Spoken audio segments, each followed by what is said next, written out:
Hi guys, welcome back to another video, or your first video here, I don't know. Welcome if you're new here, welcome either way. This is going to be the start of a very long catch-up series of me talking about books that I've read last year because I filmed no reading wrap-ups at all, and I think it would be a shame not to get to talk about these books because I loved a lot of them. So I thought that I would go through by month, excluding the ones that I reread over multiple months so that this just doesn't get boring to listen to. So we're going to start with January, and as always I'm going to start off with books that I DNF'd and then my lowest to my highest rating. So starting off with my DNFs, I have Overcoming Trauma, Flowers in Winter. Now this was not a DNF, oh that means did not finish, for anyone unfamiliar with that term.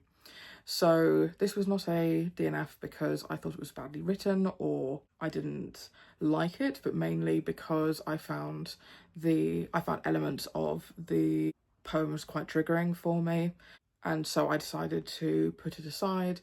But I think it's wonderful that stuff like this does exist, and if you think you can handle the subject matter of abuse, then absolutely go mad. And now on to the books that I finished in January. So now I did say that I wasn't going to talk about anything that I reread, this one being one of them. However, I did end up reading, so this is Belinda Blinked. As I've said before, this is the erotic novel series read by the My Dad Wrote a Porno podcast, which is excellent.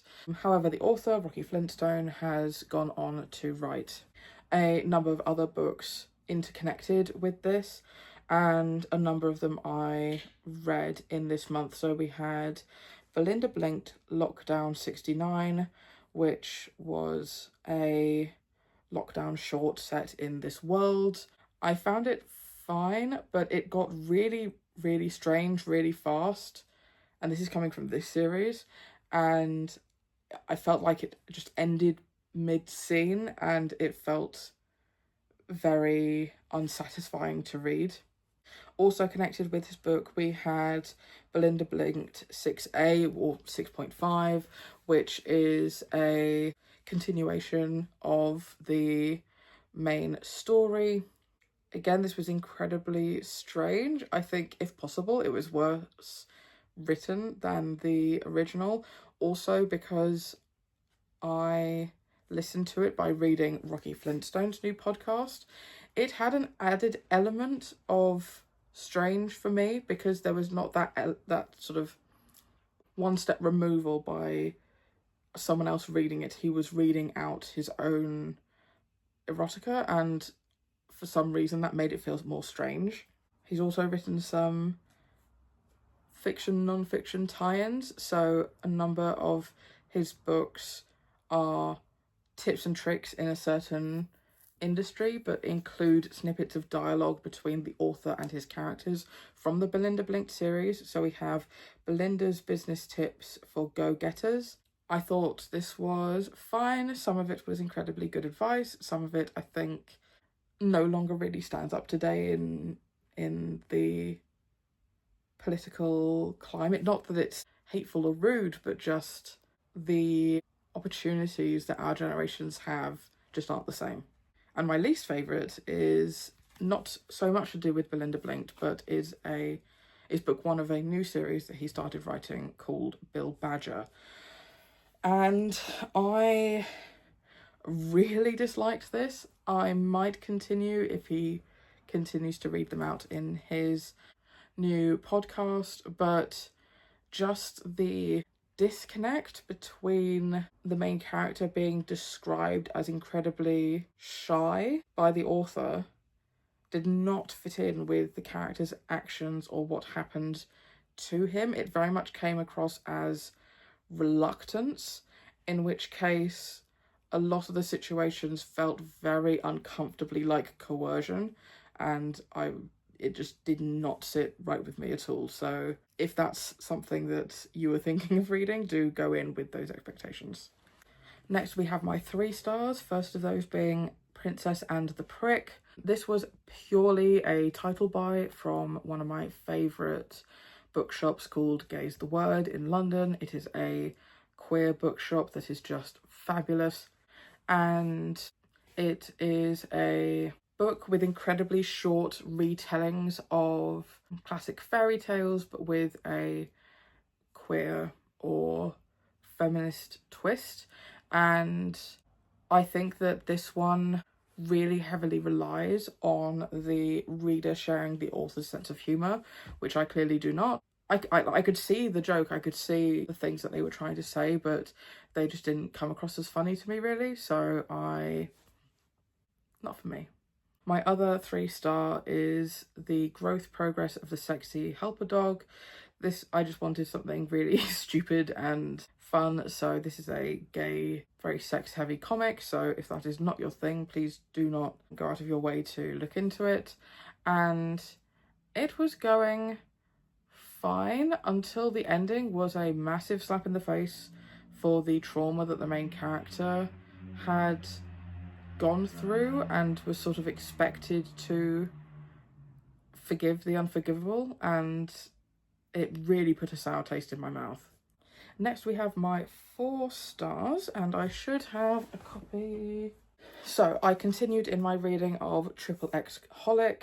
I've been collecting these and then never actually started it. I was about to say last year, clearly the year before, I started reading them and absolutely loved it. So Clamp is a collection of, I believe, 4 manga authors. This is their sort of style. They work together to produce stories, often that interconnect and interweave with each other.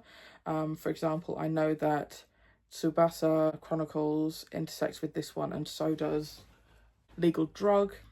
We are following a main character who can see ghosts. He is desperate to get rid of this power, and one day he comes across this shop that seemingly wasn't there before. He meets the owner, who it's her job to grant wishes, and he ends up employed at this shop. We follow their adventures. I just love the tone of it. It's such a perfect combination of dark and fun, and I got up to volume 8 in 2023, so in 2024 this is volume 1, but I read volume 9 all the way up to the end of the series, volume 19.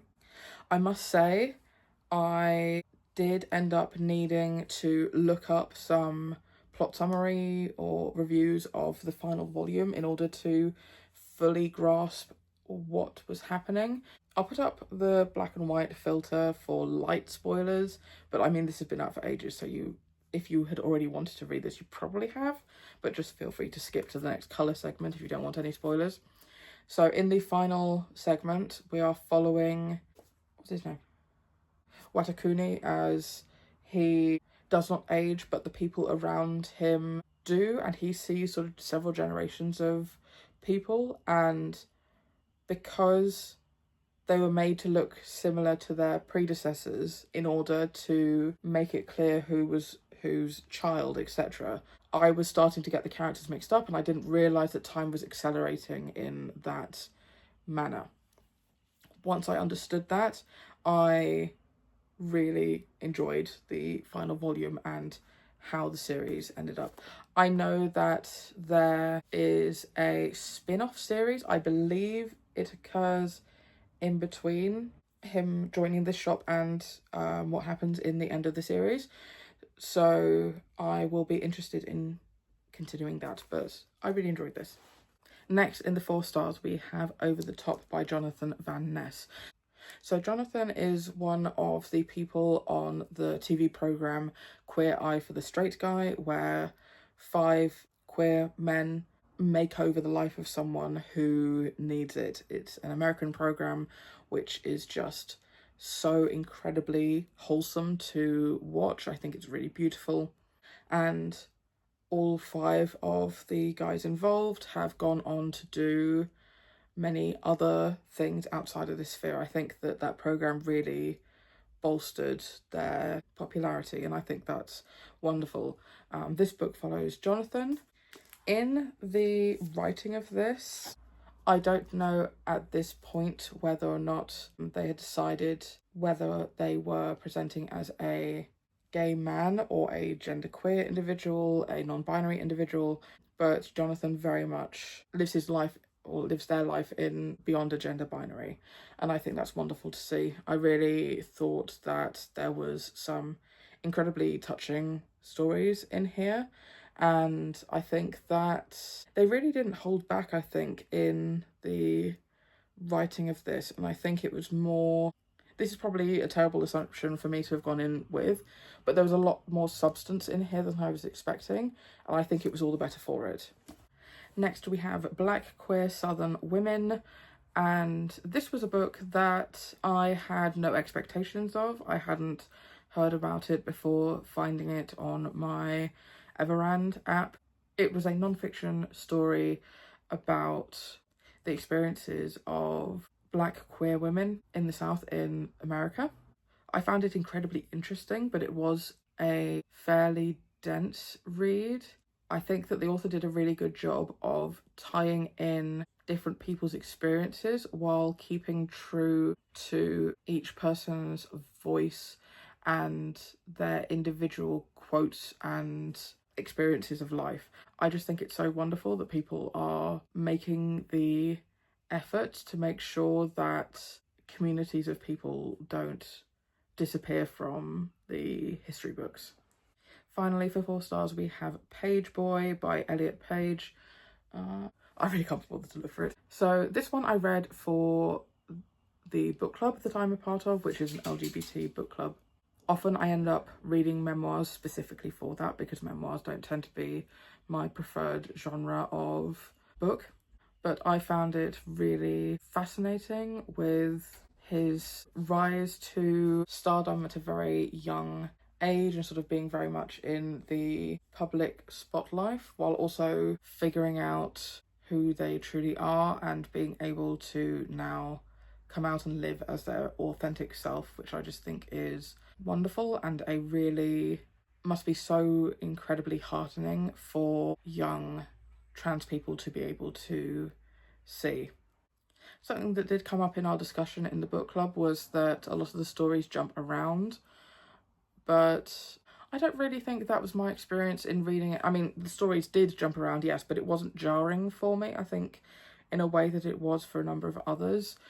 I think especially because it very much felt like the reason for the jumps in the narrative were to illustrate what Elliot was trying to say about his life at that moment, or contrasting or linking different areas of his life, which I found really interesting. And finally, we have my 2 5 stars. Sorry, that took a while to find. This one because it's so diddly, and this one because I couldn't remember the author. So, first of all, we have the Gay Liberation Front Manifesto from 1971. This one is essentially a copy of their manifesto with a number of other artwork, some quotes, some photos. And though I don't agree with everything that was said in here, I feel like there are elements where society has changed its language or changed its views on certain people or groups from this time. The reason why this is getting such a high rating from me is my emotional response to it and how utterly horrifying it is how we have not moved past this point. And with all the progress that it looks like is being made, the fact that we are still having so many of the conversations in here is utterly heartbreaking to me. And I think that we need to continue fighting the good fight and making sure that people of all walks of life have equal rights, and I think that is so immensely important. I cannot believe that it took me this long to read this. This is called The Panda's Thumb by Stephen J. Gold, More Reflection in Natural History by the author of Ever Since Darwin. And very strange cover there. I can probably trace back to exactly when I bought this, when I was doing GCSE biology and I chose biology to be one of my A-levels. Dr. Eisen, our teacher, gave us a reading list of books to purchase over the summer, and I certainly did not get to as many of them as I wanted to. I got to a number, and I wanted to make a concerted? I think that's the right word I want. Effort to be reading the books that I already owned. And so I read this in January of 2024, and it was just absolutely fascinating.